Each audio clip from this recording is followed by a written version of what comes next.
Welcome back to the Physique Development Podcast, and specifically another Gym Girl Chats episode. And we have another very special guest because we have Coach Brittany here from Physique Development to join us. So we're going to just dive into some different things, all gym girl related. I'll make sure that I tag the episode down below in the show notes of when we introduced her to PD. So if you haven't heard of Brittany or don't know much, you'll be able to check her out there, but you'll also be able to learn more about her here now. So we'll go ahead and dive into things. So Brittany, what would you say is the type of music you listen to while training? Oh, it varies so much. A lot of the time I'm listening to music, I'm listening for my Legree classes. So I'm like prepping for some class music. But if I'm not worried about that, then I go anywhere from like sad girl music. Every once in a while, a country song is thrown in there, but not very often. But then mostly like screamo, emo music, but like old school, like early 2000s, My Chemical Romance, that kind of stuff. Always a good time. Yes. I know. I feel like it varies so much. Of like Charlotte was just talking about how sometimes she listens to podcasts, sometimes she's listening to like Mumford and Sons, and then sometimes she's listening to like hardcore music. And it really does. Like I when you said sad girl music, I'm like, yeah, sometimes I'm listening to sad girl music, and that's just what you needed to be able to give you a little bit of a boost. Yeah. So what would you say your Legree playlist normally look like? Definitely pop or rap remixes that are like more EDM, have a good beat to it. Because if I can time a pulse to the beat of the music, it's always a win. What did you feel like you like that type of music, or do you feel like it's kind of like a, what's the word I'm looking for? I can't think of the word, but an aspect of the job, so to speak. It's more of an aspect of the job. I feel like that's what pumps the class up more.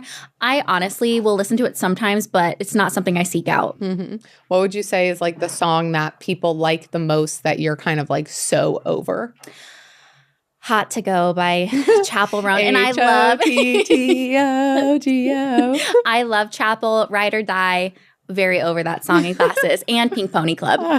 I love me a Pink Pony Club moment. Yes. It's funny because one time Alex was doing a podcast with like a client, like doing a like client spotlight episode, and he was doing it in his office. And for where our home gym is, like it's separated by where the driveway is and stuff. And I never knew he could hear the music because like my office is directly above the gym. So when he's like on the phone or talking to anyone, if he's in the gym or if he's listening to music, I know exactly what he's listening to. But he's never made a comment of being able to hear me when I'm in the gym from his office.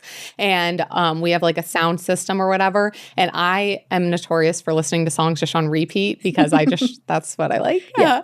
I told someone that once, and then I got like bombarded with like a few memes from them talking about how that was like a trait of autism. And I was like, I didn't need to feel attacked. I was just telling you a fun fact about myself, but okay.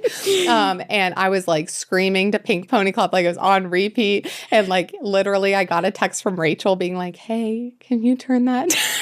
I'm like, I hope you couldn't hear like my voice screaming through that. But like I just at one point, like the sound had gone down and I was like, what? I didn't do that. I like turned it back up. And then I like look at my phone and it's like, please turn the music down. And I'm like, oh. Can a girl, like God forbid, a girl listen to Pink Pony Club on repeat? Our hyperfixation song that we have to run into the ground. Yes, exactly. I do feel like within doing like group classes, there would be a lot of songs that I would get like very fed up with. Of just like this again. Yes, a lot of Doja Cat songs too. Like the old one, like Say So, a lot of the 2020s. Yeah. I bet. So what would you say are some of your favorite meals right now that you're on repeat? I have been eating a lot of Fit Fresh, which is like a meal prep company. So I have been eating a lot of those, and I'm not really picky because I haven't had a ton of time to like prep or cook or really do anything there. So I have done a lot of that. But every single morning I've been having a yogurt bowl with coconut granola and like some type of fruit, whether it be peaches, plums, like that is what I'm having every single day. I'm such a hoe for coconut. And honestly, I think that people who don't like coconut are childish. Like it is such a childish thing to be like, I don't like coconut. I'm like, coconut bangs. Like when someone's like, oh, we have coconut flavored something. I'm like, yes, please. Like when we were in Italy, there was a ton of gelato that was pistachio and coconut. And for anything that was pistachio, I was like, smash. Like I love pistachio. And I don't know why America hasn't taken on pistachio like Europe has, but they need to get their act together. They also need to start having gelato on every corner. But like that's I mean, probably with the obesity epidemic, we don't. But for me, I need it on every corner. But it literally, I would get like 2 scoops and it would be like pistachio and coconut, and coconut. And I'm just like, this is it. Like, I love coconut. Yeah. And I feel like the serving sizes of gelato are more appropriate than the serving sizes of ice cream that we have here. Maybe not if you have it twice a day, every day that you're there. But I see your point. Yes. I just, didn't follow that. But coconut granola is so good. And there's also, I don't know if you've ever heard of the bars. They're called Kate's Real Food Bars. Mm-mm. Okay. They have one that what is it? It's coconut, maybe lemon. Ooh. And normally I wouldn't be like, ooh, those are like a go-to together because like I'm a big chocolate girly. I think it's coconut and lemon. I'll have to send you a link to it. But it is so fire. And they actually do have granola too. So I'll have to send you a link to it because it's really good. And they often actually sell it at a lot of like places like a Dick's or an REI because people like trail food and it's like higher calorie to be able to get that in. But it is so good. Because also like stuff that's like carrot cake. Like I know there's a brand, I think it's called Fit for Life, and they have like a carrot cake and they have like a coconut something granola, and those also bang. Yes, I've been really into granola lately, and there are some bangers out there. So that's your favorite meal right now. Do you have any favorite snacks going on right now? I've been loving the Nash bars that you put me on to. Those are so good. They are so good. Aldi has come out with some bangers also. I really only shop at Aldi unless I need like some specialty stuff, but they have these cinnamon churros that are like air. Like you bite into it and it's a crunch that is so perfect. They're so light. You can have so many of them for like 100 calories. Are they like the Taco Bell? Like yes. Okay. But they're like this long. They're like twisty. So good. So that's been on rotation too. I need to get to Aldi here soon. I love stuff like that. Yeah. Like I am a huge fan of like a cinnamon type thing or anything like that. Like, I mean, cinnamon cereal is my favorite Legion flavor, but like I love a good like cinnamon snickerdoodle, like churro. Like that's always good. Like I'm not a plain vanilla girl. I'm like a cinnamon-ish girly. That's what I am for sure. Do you feel like you have a gym girl hot take right now? You don't have to wear matching sets. Oh my gosh. The big t-shirts coming back. That's my hot take is we need to wear big t-shirts to the gym. They're comfy. I know. I sometimes feel, and this is only myself, this is not something I'm projecting onto other people. I only feel it about myself is like when I'm wearing a matching set, I feel like too matchy. Yes. Like that's me too. I really like, and again, like when other people do it, I have no issue, no judgment. But sometimes when I do it, I feel like a try hard, even though like it's the opposite of that. Yeah. And so I really like doing like same color, but different tones of the color, like being able to do like a like pinks, but they're different pinks type of thing. Cause then I'm like, I still feel put together, but like I don't feel like too matchy type of thing. That's probably where mine comes from too. Cause I love everybody's matching sets and everybody always looks so cute and put together. But for me, I'm like, I feel way better in like a big t-shirt and I feel more like gym ready, so to speak. Yeah. Except for in Legree. Yeah. Those matching sets, I feel like they belong there. Yeah, for sure. Because it's also funny because like sometimes people will either be like, oh, I wish you would show like more like what you eat in a day, or I wish you'd show more of like your gym fits. And I'm like, you'll be like pretty sadly mistaken because I eat the same exact meals all of the time. And for the outfits, like I'm literally wearing the exact same outfits. Like I'm not wearing anything new or anything exciting. And most of the time it's the shorts that I slept in. So like it's just like men's like basketball shorts that I'm wearing in the gym. Yes. So that's like my go-to. I'm like very seldom wearing like a full like fitted outfit. Like this is cute. It's like I'm at the gym. Yes. And not to say that the gym can't be a fashion show for you. Again, like I have zero judgment for other people. It's like for me though, I'm just like, I made it. I'm here. I'm here. I've graced you with my presence. That's about all that I can do. Yes. Oh my gosh. So being able to speak about just hot takes. I know that alcohol is a very hot take. And I know you just recently posted about being alcohol free for about 55 days. Was that? Yeah. So how do you feel now that you have been alcohol free, and kind of where do you think that that's going to go moving forward for you? So it has been really transformative. I think in that post I talked about like my dad had passed. And so alcoholism really runs in my family, and it's something I've always been acutely aware of. But then over like the last few years, I met my partner. He's really into food and wine. And so I got into drinking a little bit more. And then at a certain point, we both kind of like looked at each other and like, we feel like shit all the time. We aren't sleeping well. Like it's just affecting every part of our life. We're like quick to anger. Like it's just not good for you. And so we decided to take a prolonged break, and we didn't really put a timeline on it. We were just like, okay, let's just start with a week. Let's see how we feel. And after a week, we felt really good. So we're like, okay, let's do 2 weeks. And then it turned into, all right, let's finish 30 days and then 60. And we are sleeping better. My anxiety is so much better and so much more managed. Anxiety is real and it was brutal. I also feel way less inflamed. Like I can feel it in my clothes and my face and my hair, my skin, all of the things. And I have had a drink since then when we went on vacation, but it was so much different to where it was an intentional choice I was making rather than, oh, we don't have anything to do tonight. Let's go to Annie's Wine Cottage and Powell and just like hang out and have a drink. Now it's an intentional choice. We came back, didn't have a drink, and we're good from there. I love that you said that of like you still had a drink, but then it was very intentional, because I think that's something where a lot of times when I go out with people ask me like, are you sober? Or are you like, you just don't drink, period? And I never label myself that way because I just don't like putting more labels on myself in general, whether it's the way that I eat, the way that I drink, how I go about things. I think that labels end up putting you in boxes that they don't need to have. Like you don't always need to say, I am sober. You might be, and that might fit for you. But if that doesn't feel like something you identify with, like you don't have to label it that way. And so we'll often go, and there's like a speakeasy that my mom's a member of. And so we'll go and we'll all meet there. And oftentimes I just drink water, and people will be like, oh, are you not drinking? Are you like sober? Are you X, Y, and Z? And I'm like, nope, I just didn't feel like a drink tonight. Yep. Or I'll tell like the waiter, and this is something I even tell clients, is when they come around, I'll just be like, nothing for right now, or like water for now is fine. So then it also opens it up of like, if I want to get something, I don't feel like, well, I just told everyone I'm not getting something, or I feel like this. It also just takes the pressure off of like a lot of times then like people have a certain response when you say you're not drinking. And so it just also takes the pressure off of like, it's not that like, I'm not drinking tonight and I have to make this big deal about it. I'm like, oh, I'm good for right now. Maybe like I'll decide on something later. Yeah. And like they'll come back around, they'll refill other people's drinks. I'll be like, oh, did you make a decision? I'll be like, I think I'm actually good. Thanks. And then it's just like, oh, it was whatever. Like it wasn't this big deal. But like, again, I don't label myself as being sober because I still do have a drink every once in a while. If we're going to a nice dinner and we want to have wine with like our steak, then we'll grab that. Or like I'm really big on tequila drinks. Like I really like tequila. And so if a place has a drink that sounds really good to me, I'm going to get it. But if a drink doesn't sound good to me, I'm not going to drink just to drink. Yes. And I think that's like a really important discernment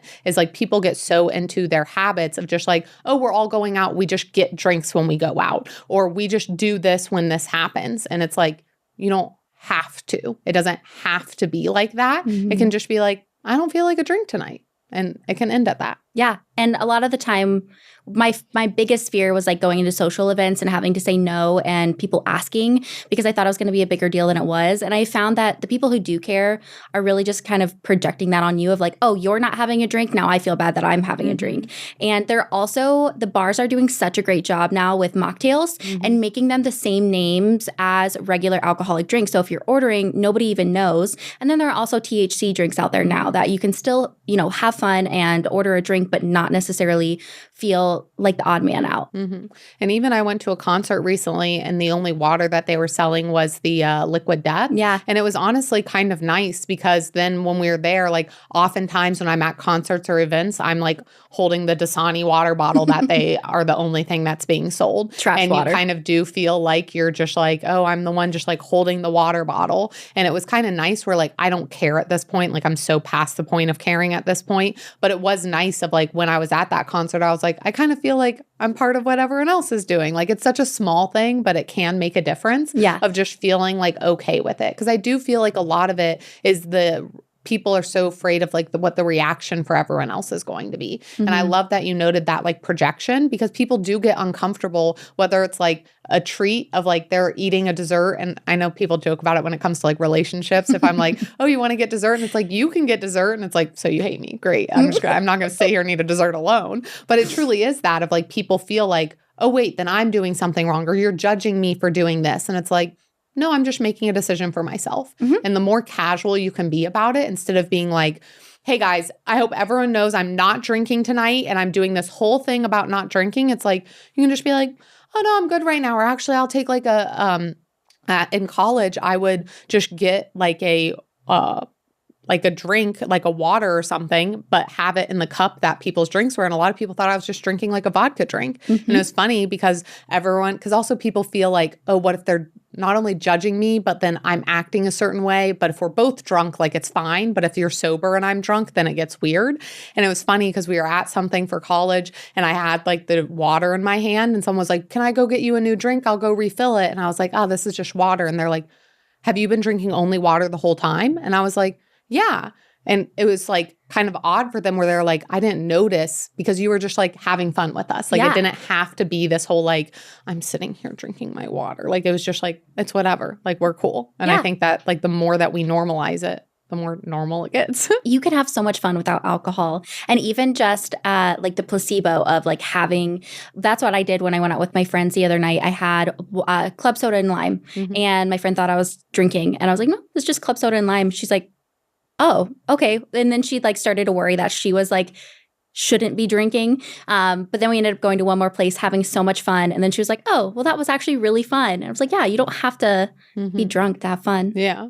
And again, like if people want to have alcohol, like I'm not anti-alcohol. Oh, yeah. But it's more of like, I'm going to make the decision that makes me feel better. And I love that you mentioned like, it wasn't necessarily of like, oh, I cut it out for weight loss or I did it for this. It was like, I realized I wasn't feeling good. And I think that more often we should take inventory of how we're feeling and how our actions are like continuing how we feel. Because it's so easy of being like, well, I don't feel good because work is hard and X and this and this and this. And it's like, or could it be that you're drinking alcohol often and it's ruining your sleep, it's causing your joints to ache, it's causing you to make poor decisions when it comes to food, and then you're in this point where it's like, oh, if I change that, maybe I don't have to stop it altogether, but if I change some of my intentions towards it, then I can feel better on a day-to-day basis. Yes, and sometimes I didn't even know how bad I felt until I felt good again. And I was like, man, I was really sitting in that 24/7 and not showing up as, like I didn't even recognize my own personality because it was so just dampered down. Yeah, because you've normalized it. So it's like, this is my normal. This is how I feel. And you forget what it is to like feel better. Because that was kind of what your post is like,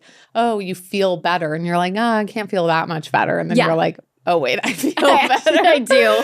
It's kind of like those posts that are like, hey, guys, hate to admit it, but the whole like sleep and eat protein really does work or whatever. And it's like, oh, I hate to admit it. But sometimes it's good to challenge those thoughts and to be able to kind of see what's going on. Exactly. So, with that being said and talking about like perceptions, what's something that you feel like people assume about you because you're fit or you're a coach that couldn't be further from the truth? Oh, that's a great question. That I'm always excited to work out and that I'm always excited to go to the gym and like train. And that's just could be further from the truth. I will say like 8 times out of 10, like I love weight training. I love working out, but getting myself to the gym is the hardest part for me.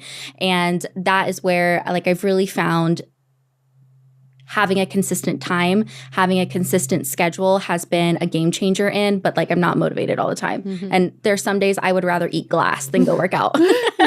No, it's so true because it's the aspect of like you're doing it because you know it's good for you and you know you're going to feel better. And almost always like there's very seldom been a time that I've worked out and been like, I shouldn't have worked out. It's like, oh, I feel better for just doing something that I kept a promise to myself, accomplishing something, even if it wasn't the best workout in the world. Sometimes when you don't want to go, you do end up having like the best workout ever. Yeah. But sometimes it's like, I was just there and I moved my body and that feels like enough of like, okay, I did something I said I was going to do. I showed up for myself in a certain way. But it is so true. I feel like it's that people assume like because you look this way or this is your career that means like everything's hunky-dory. And it's like I'm still a human and motivation's waning and sometimes I have a hard day and I don't want to go do that thing. But it's like you've built the habits also to allow you to do it where it kind of feels like you're on autopilot of like this is like you said of even setting the time and keeping the same of like this is just the next thing that I do. Yeah. And so you don't have to sit and think about it of like should I go today? Should I not? It's just like this is the next thing on my schedule. It's kind of like I don't always want to go to work, but like it's the next thing on the schedule and I'm going to do it. Exactly.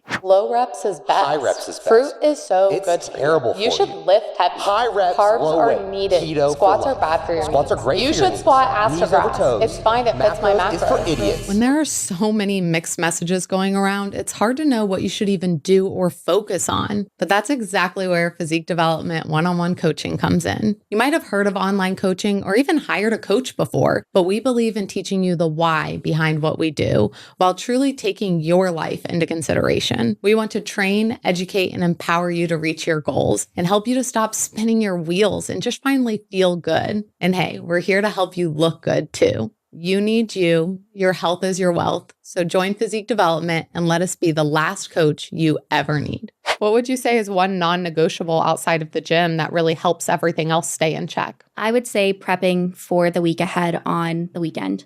And I know that's super cliche, but it doesn't have to be like full out meal prep. It doesn't have to be full out meal prep, but just making sure that I have a plan for the week. I know what's going on and where I can inject the things that I need to get done, making sure I do order my meal prep too and not skip that.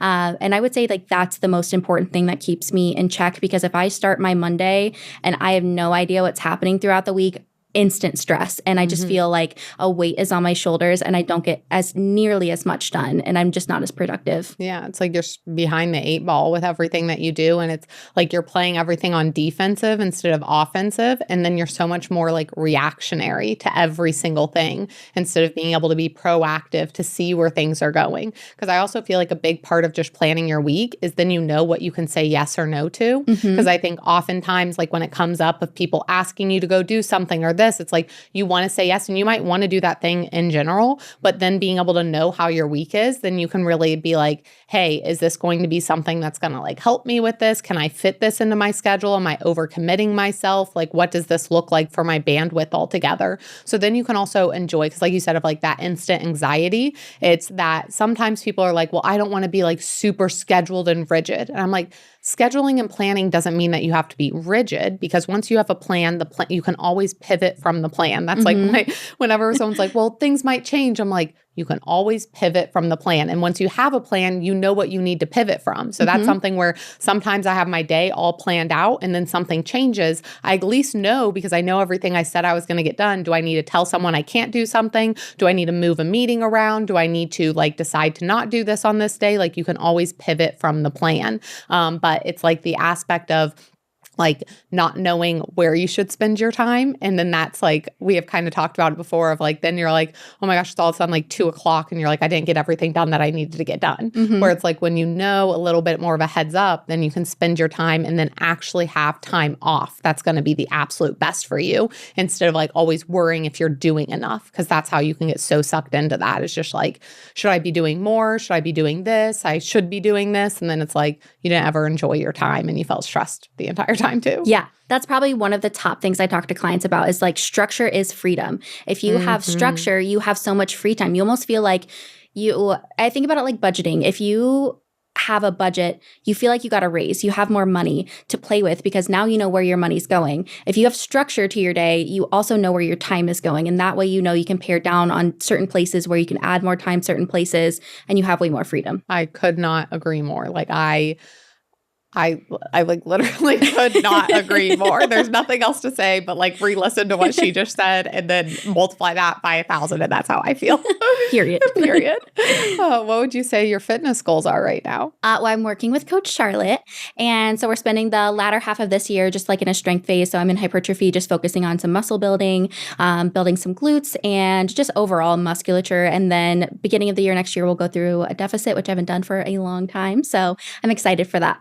And it's especially nice to be in this place of like maintenance through the holidays and all of that, of just being able to like enjoy things. Because I think that's such an important part of like planning what your goals are, is being, again, realistic about like what's going on in your life and like what makes the most sense to spend time on, and to be able to like be present and enjoy the things. Because I feel like oftentimes people make the decision to diet or whatever from like a place of like a reactionary state of like, I don't feel good, I want to lose weight right now, instead of setting themselves up for true success of like, hey, if I get through this phase of my life, like obviously there could quote unquote never be a right time, but it's like I'm set up a little bit better because like I have these things going on and I have more flexibility for this. And now I can actually see success instead of feeling like I'm constantly like running into a wall. Or like you're in wedding season and, you know, every weekend you have a wedding and events and you're always feeling like you're playing catch up once you get back to your normal week and it takes you longer. And it makes everything feel so much more restrictive. And then people are like, diets are so restrictive. I always feel so also like held back from it. And it was like, was that kind of your own doing? Yes. Like, could you have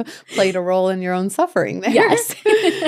But since you've been all different kinds of gym girls, you've been the cycle girl, the Pilates girl, the weights girl, how do you feel like you identify yourself, or how do you integrate them all so you don't feel like you have to choose? Ooh, that's again just Another a good question. one, banger after banger. I think I most identify, like I'll say like, yeah, I'm a group fitness instructor because I've done so many different things, but I think through and through, I'm just a gym girly, and this is just part of my life. It's just what I do. And I don't know how to sum it up all in one word other than just a gym girly. I think that that's really important because I feel like, again, like we kind of talked about, of like putting yourself in a box or putting a label on it. You don't always have to do that. And if you were to label yourself as like, oh, I'm the cycle girl, then you might feel like I kind of have to stay in that box and maybe I want to go somewhere else. And that's something I've always been very aware of, especially within competing, is like I never made like my profile picture, a competing picture. I never made it of like Sue the competitor. It was always like Sue the person who competes, and like really phrasing that instead of saying like I'm a competitor, of like I compete. And that distinction was really helpful for me, because then transitioning out of competing, it wasn't like everyone identifies me as the competitor and now I feel like I'm trapped in this identity. I was able to like very fluidly move to like what I needed to do next. And I think that that's so important, of like you don't have to choose one thing. You can be multifaceted. You can have different interests and you can just clump it all together, and like it all works together too. Like you don't have to just be the Pilates girl. Like you can be the girl who does Pilates but also cycles, but then also goes to the gym. And far too often we just try to put way too many labels on it. Absolutely. And I have followed so many people over the years who like were competitors and they put themselves in that box. And like you can watch engagement drop too. Like once you're not shredded anymore, well, it's like that's not realistic. And being able to translate and being able to, like you said, just fluidly transition into you as a person is really difficult when you've like put yourself in that box. I'm like always hesitant to like be like, oh yeah, I'm this girl, that girl, because it's like life's ever changing too. And like who I am now is different than 5 years ago. Oh, 100%. And I've seen countless girls really struggle, especially with that competitor identity, and to transfer out of it. And like I've had people reach out and be like, hey, how do you do it? I feel like you're in a good spot. And I'm like, well, some of that work was done a lot of the time beforehand of how I identified myself, but you've kind of already put yourself in that box. But it is now you have to do a rebrand of a sorts, of like reintroduce yourself of like who you are now and what that makes sense for you as you go along. Yeah. What would you say is a habit that you have right now that you really love? My walks every evening with my partner. It's so much, like, it's so stress relieving. I leave my phone at home. I'm not listening to anything. We just kind of talk. And it's a nice way to kind of like talk about our day if we haven't seen each other, and, you know, kind of talk about our goals for like the next week and the future. And it's just a nice connecting time, but also I'm not glued to my screen. And so it's nice to just like have that time without it. That's one of my favorites, is just having either an evening walk or like sitting out on the patio and talking. Because there are like stats about like the average couple spends like 30 minutes to an hour a day with each other. And like 30 plus minutes of that is normally watching TV. And like, I mean, Alex and I watch TV together. We also watch sports together. Like I'm not acting like we never have a screen in front of us, but I think that it's so helpful to either have that evening walk or have that time where you just kind of catch up, because I feel like that's a huge part of like, it's very easy to get like swept away in life and all of that. But it's like so nice to just like connect with someone and to not have those screens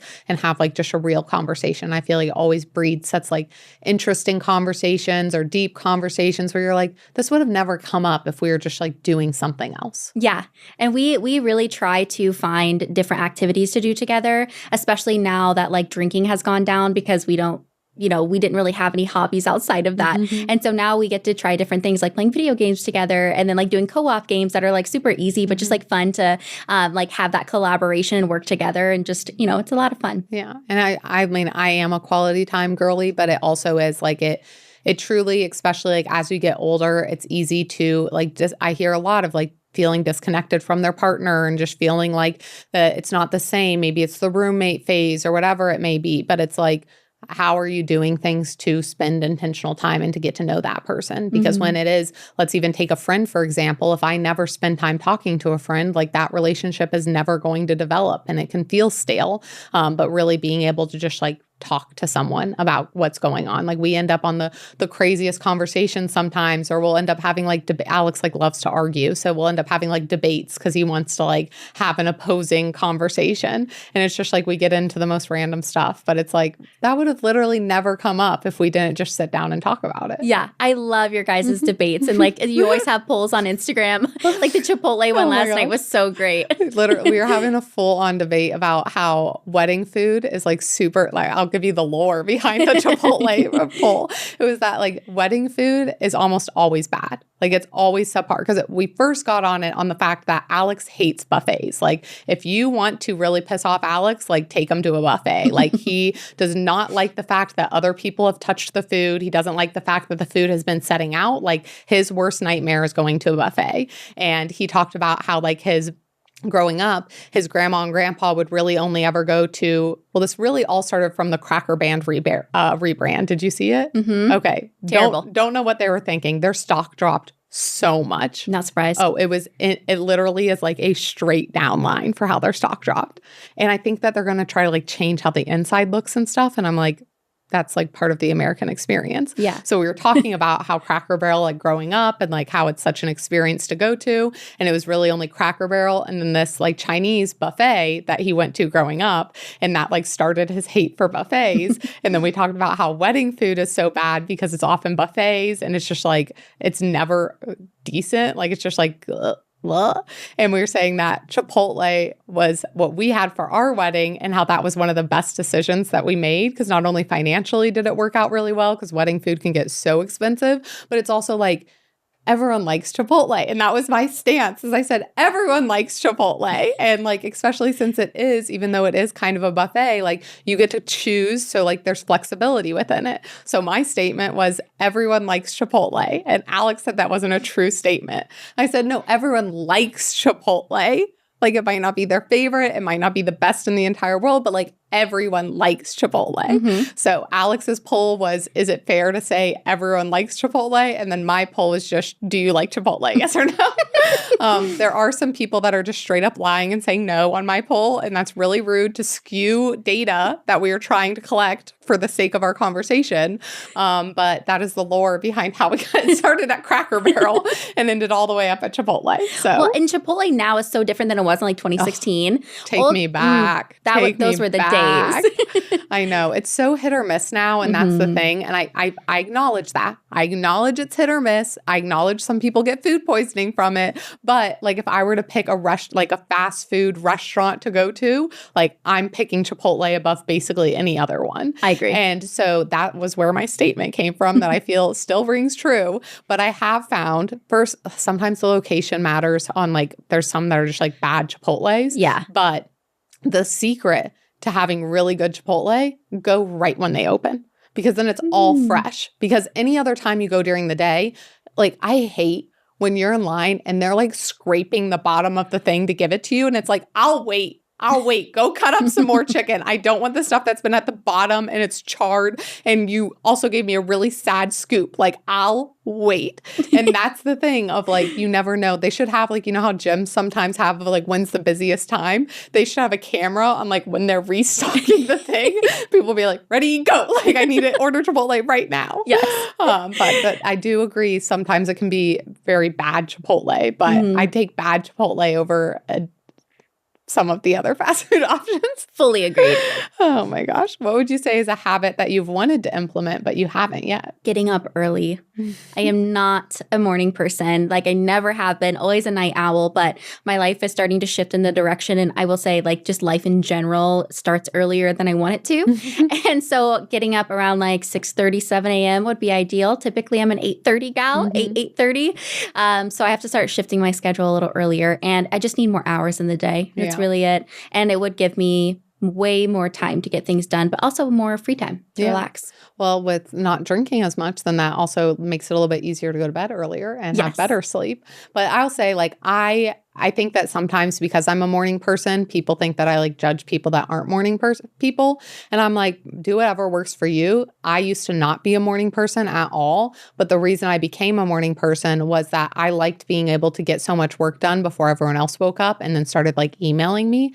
And so it was nice to just be like, this is my focus before someone's slacking me, before someone's emailing me, before a meeting would ever happen. Like I know I have these like 3 or 4 hours to like really double down on stuff. So it's interesting that I used to, if you told me like 10 years ago that I would like enjoy waking up at 5 a.m., I'd be like, you're a dirty liar. You're a bald-headed liar. I can't believe you'd say that to me. But it's interesting of like where I am now. I'm like, oh, I actually like doing this. But I have some clients like they go to bed at 2 a.m. So like I'm like, that's fine if you wake up at 8 or 9 or 10 or whatever it is. Like if that works for your schedule. Now, if it's impeding on your schedule and your quality of life, then we might need to change it. But it's like, gotta do what works for you. Yeah, that's where I am. It's like impeding my life. So I'm like, all right, let's shift it a little Let's earlier. make a little change. Yes. With talking about the gym though, what is a favorite exercise of yours right now? I've been really liking the supported reverse lunges, the supported dumbbell reverse lunges. Those have been awesome. And I've been able to really focus on the mind-muscle connection rather than balance, which has been really nice. Yes. So I really like that. And I also been really enjoying the glute max kickbacks. The videos have been really helpful. Those are really fun. I actually like really enjoy those. I am like historically a hater of unilateral exercises because I'm just like, can this be over with? Like this takes twice as long. If Alex ever programs and it's like 3 unilateral movements, I'm like, give me a fucking break. Like I'll do 1, but like 3, like I'm going to be in the gym for forever. I'm like, let's hurry this along. But it is like very nice for mind muscle connection. I do have a good time, but it is just when he has like 3 in there, I'm like, we're going to need to change something because this ain't it. But I do like the glute max kickbacks. What would you say is one that you like hate to love or you hate, but you still do it anyways? Well, I feel like the tried and true, the one everyone would say is Bulgarians. I hate, or I just hate any kind of elevation on my foot for lunges. I say that one's like the one I love to hate because it feels good. Well, it feels like shit, but it feels good it's once like you're done. Challenging, and you're like, this is good that it's challenging, but I hate myself during it. Yes, exactly. So I'd have to say that one. Mine's always going to be hip thrust, where I'm just like, oh, I got to do a hip thrust. Come on, the be so setup for real. on that one sucks. Unless you have a good machine at your gym that you can set up. I hate the setup for it. Yeah. When we started like building out our home gym and we like obviously have limited space. So we were trying to figure out like where things fit. And we were talking about the equipment and Alex was like, Smith machine. I was like, why would we get a Smith machine? That's going to take up so much space and we don't even use a Smith machine. And he was like, I'm frankly getting it because that will be the way that you do hip thrust. And I know you're not going to set up a bar and do it. And so now I'm like a Smith machine stan. And I'm like, the Smith machine is honestly so nice. And it's just because I'm lazy. Like I'm a lazy gym girl. That's the thing of like that motivation or like you always have this drive. I'm like, I cannot explain to you how lazy I am. And I am just like, choose the things that I can still be lazy with and still get the thing done. Like you're not going to catch me putting up a barbell and setting up the hip thrust. I'm just not going to do that. So Smith machine it is. Yes, we're efficient in the gym. Yes, we are anything or nothing but efficient as we go through things. What would you say is in your gym bag right now or feel like there's any like must-haves for a gym bag? Is it controversial that I don't use a gym bag? What do you just like raw dog the gym? I have my Lulu crossbody with me, but it's like my headphones, I have my grips. That's really about it. Okay. Yeah, my gym has like everything I need. What do you have in yours? Well, okay, Alex is extra. So like we would bring like different attachments that aren't at the gym because Alex wants to have like a specific attachment. Hence why we ended up with a home gym because he's very particular.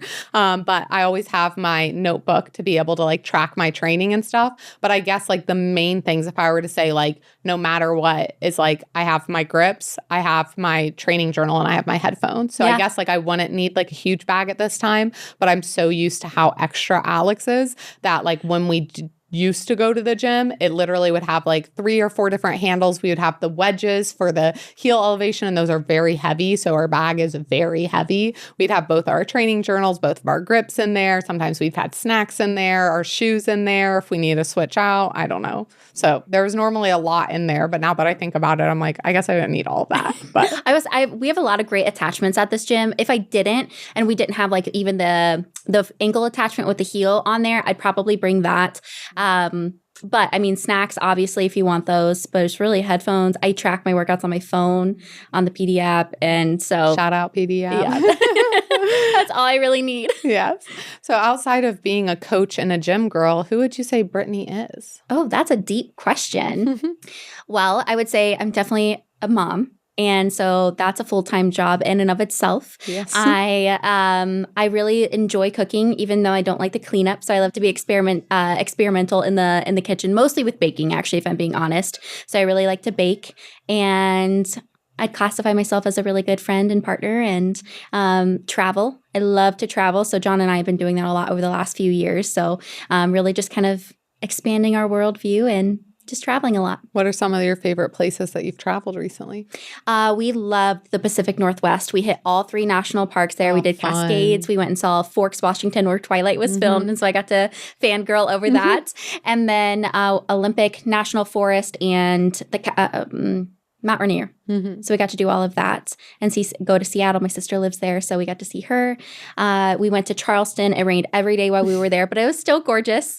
And in a few weeks, we're going to head to Napa. Oh, fun. Yeah, we went there last year for his mom's birthday. Oh, we talked about doing for a family instead of like doing Thanksgiving, of like going to Napa for like Thanksgiving instead of doing like the whole song and dance. Because Thanksgiving is right around Alex's birthday and my dad's birthday. And with my dad being dead, we're like, let's do something fun. And like, let's make it just about Alex's birthday instead of like Thanksgiving. And so we're like, we should go to like Napa and do something there. So. Yeah, it's so much fun and it's gorgeous. And what a great time of year to go. Yeah, truly. I love that you went to like the national parks and stuff. That's something that I definitely want to like get into, and to be able to go some different places. Because we have a few places that we like regularly travel. Like we go to Wisconsin once a year. We go to Colorado once a year. We'll normally go to Arizona like every other year. And so then it's like trying to fit in the different things in what we do. We just need to get better at planning all of that, because we're kind of like, we're very routine, like keep the same things. So we kind of need to break out of that and go to some different places. But like we love, I know we've talked about it, like I'm outsidesy, not outdoorsy. Like I don't want to camp outside, but I want to go see the national park. I just want to go back to a real bed in a real place with air conditioning afterwards. Correct. Yes. I will hike. I will do nature walks. And then I'll come back to my car with the air conditioning and go back to my hotel. Exactly. I'll explore everything and then go back home. Yes. And we planned that trip 2 weeks before we went. It was on a whim, because it was for my partner's birthday, and we were originally going to go to Vancouver, and then that didn't pan out, so we had no plans, and we're like, let's just go to the Pacific Northwest. And then we had a week there, and it was fantastic. Yeah. Seattle, we've been to Seattle, and Seattle was really beautiful. I definitely want to like see more, because we were over, I don't know if you've ever been to like Lake Tapps area. It was, where were we in Seattle? I don't remember exactly where we are, but yeah, it was really beautiful. And I like wished that we had more time there to like be able to explore, because I love all the things in the like west/northwest. Like again, Colorado. I just went to Montana a few years ago, and I was like, why have I been sleeping on Montana? Like it's cool here. So it's just fun to explore the different places, see what it's all about. Yeah. People hype up international travel, which is great, and I really want to do, but like the U.S. has some really cool places too. I know there's so many places in the U.S. that I'm like, I need to go. I haven't been there, or I want to go back. Like again, we love going to Colorado, and each time we've gone, like we've seen like different parts of Colorado, and it's just like, that's really fun. Like it's cool to be here. And then we love being home. Yes. Makes us appreciate home too. Yes, I know. The only thing I'll say of like, international travel hasn't been a thing for me, but like we went to Italy this past year, and that was wonderful because I could just eat as much dairy as I wanted and had no issues. So that was like my main pro, because like the food quality, they don't have the same preservatives. Their regulations for food is much higher. So food quality is so much higher. And so I ate like all that gelato that I ate and all that. Like I actually lost weight when I was there. Now I know some people could argue of like you're walking more with being in Europe, but truthfully, the amount that I ate like counteracted that. Like I did not walk as much as you think, and I ate more than you think that I did. And like I lost weight when I was there, even with eating all that dairy, and I had way more alcohol than I normally do. But again, they don't have all of the preservatives, and they have very different regulations on food. So I had no issues with dairy, and even like my family who drinks more than me, like had no issues with like having hangovers or like feeling weird or whatever, like felt great. So that's the only thing that I would say about like that's why I crave to go back to that feeling. That's the only thing I'm like, America, could you get your food in order? And then we'll be good. And then we'll be free. We'll be good. Yes. Land of the free. Would you finish this sentence for me? Maturing on your fitness journey means ... Following the plan and not your mood. Fuck your mood. Fuck your mood, because mine a lot of the time is going to tell me not to do what I need to do. But if you want the results that you want, you have to do it whether you feel like it or not. Mm-hmm. And like you hit this point where you realize that, and it's not a big deal anymore. You're just like, oh, this is just something I have to do. And it's not like a big dramatic thing where you're like, oh, I really don't want to do it. It's like, okay, I'm just going to go. Because there's also the aspect of like, I know it's played out, but like picking your heart of like, you might not want to do it in the moment, but in the end, it's what you want to do to get to where you want to go. And I think that if you can actually have that delayed like gratification and fuck your mood in the instant and just do the thing, you're going to have so much more gratification as things go on. Because like we even talked about within scheduling, you're giving yourself more freedom. You're giving yourself more flexibility. You're giving yourself the opportunity to reach those goals, where if you just go off of how you feel, and I see this firsthand, there's people in my life that I literally am picturing them right now. If you just go off of how you feel, you are actually going to feel miserable every day. I see it of people being miserable every single day, but they're just going off their mood. I'm like, how's that working for you? Mm-hmm. How are you going to predict what your mood's going to be? Yeah. You're not going to have a great mood every single day. Mm-hmm. Well, and also I see this with clients a lot of like, and I see it with me and with my friends of instant gratification. We all want it right now. We're not willing to wait for things because you can prime something and get it here tomorrow. Mm-hmm. But if you can really flex your discipline muscle and get used to waiting for things and enjoying the process of getting there, like I have become more apt to enjoy the process than the end goal, because you also realize like that's where the growth is, and like you can appreciate it so much more looking back of like, man, I wish I would have appreciated the journey a little bit more when I was in it. Yeah. And it's just like so much of it is going to be the journey. Like just reaching that peak. That's a lot of times people like reach a peak and then they're like disappointed because they didn't like enjoy the journey, or they're like, what's next? Where's the next peak? And they're always chasing that next thing, which is a good aspect to have of like chasing different goals. But if you don't learn to enjoy the process, then it's going to feel just like a grueling process. And then it wasn't worth it to get to that point. And it's like, you want to make it feel worth it. You want to make yourself feel good on a day-to-day basis. But sometimes to feel good and to like your life on a day-to-day basis, you have to do things that you don't like. And I know it's cliche and like, but it's true of like the time's going to pass anyway. Mm-hmm. You have to do something with it. Like you can either look back in a year in which you would have started, or you could just do the things that you don't want to do here and be that much closer in a year's time.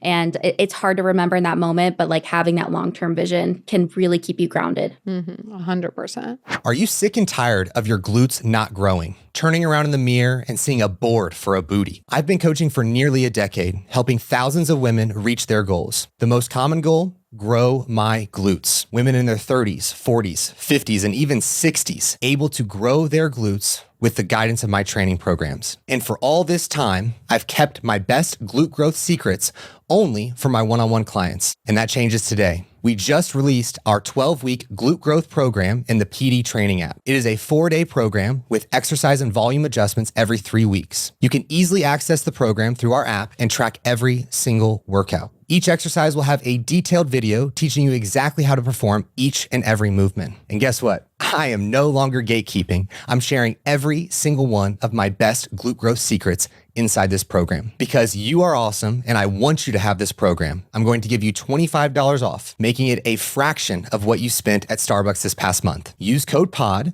The link to purchase will be in the description. Now let's get back to the show.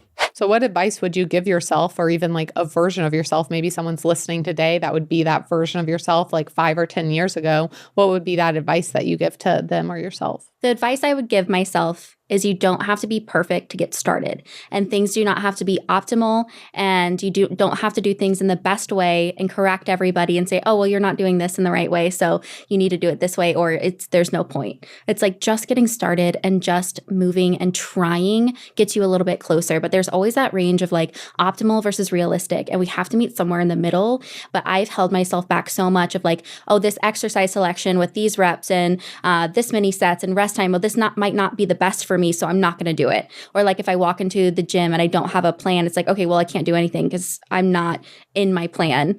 And it just is so silly looking back. Yeah, I really just think like taking like action is better than no action, like even if it's not the right action. And I think that it's so funny that people get so caught up in like doing something perfect, where I'm like, something will always be better than nothing. And doing something imperfectly consistently is going to be better than doing something perfectly every once in a while.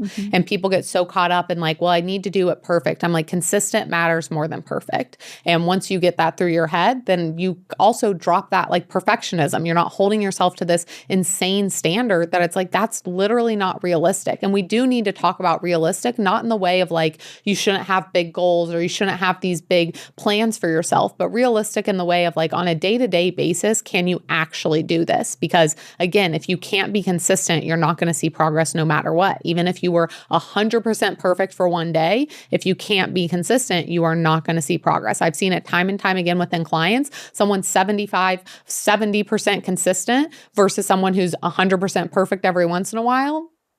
Like the person who is just consistent won every single time, just like the rabbit of like slow and steady wins the race. Like it truly is of like, if you can just the tortoise and the hare, couldn't think of what it was, the rabbit. What am I saying? But like, it really is like, if you stay consistent instead of having these big pushes and then these stops and then push and then stop, like you're going to get there. Yes. And the only way you will figure that out is going through it. And like, you have to have a solid self-awareness level. And I feel like that's sometimes the hardest part. That's the hardest is part. Having the self-awareness and knowing yourself. And that's where it's good to take time to, again, like reflect on your life, reflect on what you want, instead of are you just doing things because you think that's what's next? Are you doing it because like society says that's the next step? Is that because that's what your friends say the next step? Or have you taken a chance to really ask yourself, like, what do I want to do? What do I want to accomplish? What does that look like? And I think a lot of times people look at that of like, oh, I'm being selfish or whatever. And like I say, you're not being selfish, you're being responsible. Because the only person responsible for your life is you, and you have to be responsible for your life. And so you making decisions that benefit you and are for you is the responsible thing. It's not you being selfish. It's not you being rude. It's you literally being responsible for what you're supposed to be responsible for. Yeah. And it helps everyone else around you. Like you and Alex talk about it all the time of like staying fit for each other and like taking care of yourself for each other, because, you know, you want to live a long life together, and, you know, you have to take those moments for yourself. And the only way you're going to get there is by actually following through with the things you say you're going to do. 100%. And that's just such a thing when it comes to whether it's for a family, for a significant other, for a friend, but it really is. If it's not like, I'll take care of you and you take care of me, it's like, I'll take care of me for you, like to make sure that it all works out. But like, I can't take care of you if you don't take care of yourself. And that's a really inconsiderate, like, task to put on someone to be like, take care of me. And it's like, take care of yourself. Like, we're all adults. We should be responsible for ourselves. And then once we're responsible for ourselves, maybe we have bandwidth to help someone else, but you can't have that if you don't take care of yourself first. Yeah. What would you say is something that you think most gym girls need to hear? I feel like we've come a long way with this, but I still see it come up a lot. But you are allowed to take up space in the gym. Like, you are allowed to take up a bench and sit there with the dumbbells. And like, you do not have to rush out of your exercise because someone else is waiting on your machine. Obviously, let them work in if you can. But you know, you're paying for a membership too. You're allowed to show up. Nobody is looking at you. And you might feel silly the first few times, like you're trying to figure it out, but it really will.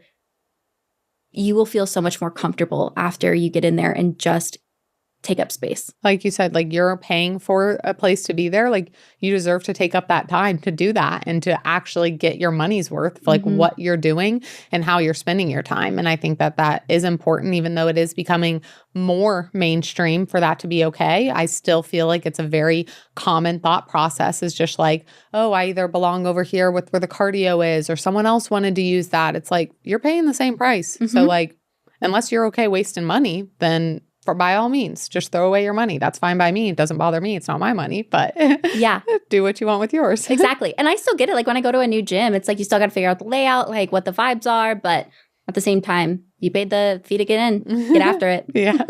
What would you say is something that you've changed your mind on when it comes to fitness in like the past few years? That I don't have enough time. I do have enough time. I wasn't making time for it.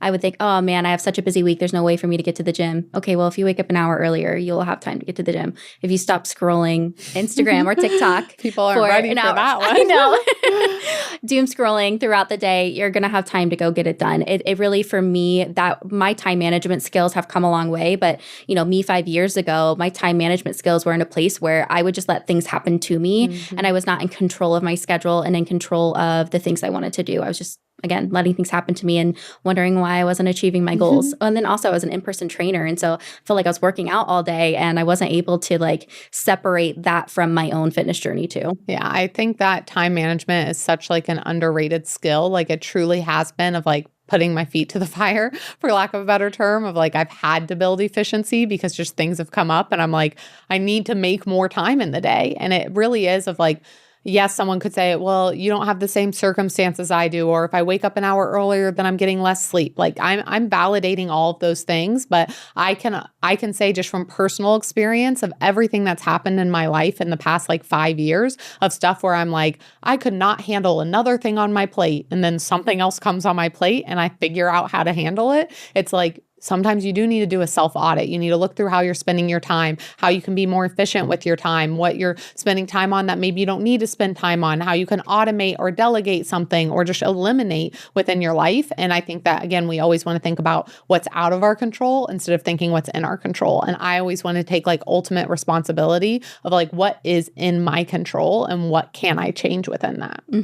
Definitely. Yeah. Time management. I mean, I swear it is a full-on game changer for absolutely everything. And you can just do more than you think you can. Because with coming back to the doom scrolling, someone might be well, I have a really hard day and that's my time for myself. And I'm not saying that that's a completely wrong mentality to have, but I often think again of what is draining me or what is adding to my life. And oftentimes what I see within clients of ones that are tired all the time and all that, you woke up, you looked at your phone, you consumed. Then from that, you ended up not getting everything done that you wanted to get done. You have this anxiety from not getting those things done because you're so anxious, you feel paralyzed, you can't make a decision, you get back on your phone and you scroll. Then you're so tired because you haven't moved, you've just been consuming all day.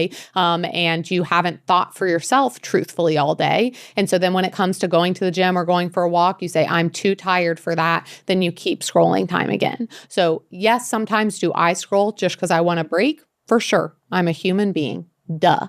But I also try to take inventory of am I facilitating my own bad moods, my bad energy, my lack of focus? How much, again, am I playing a role within my own suffering and then blaming it on, I'm really busy. You can be really busy and still be causing your own suffering.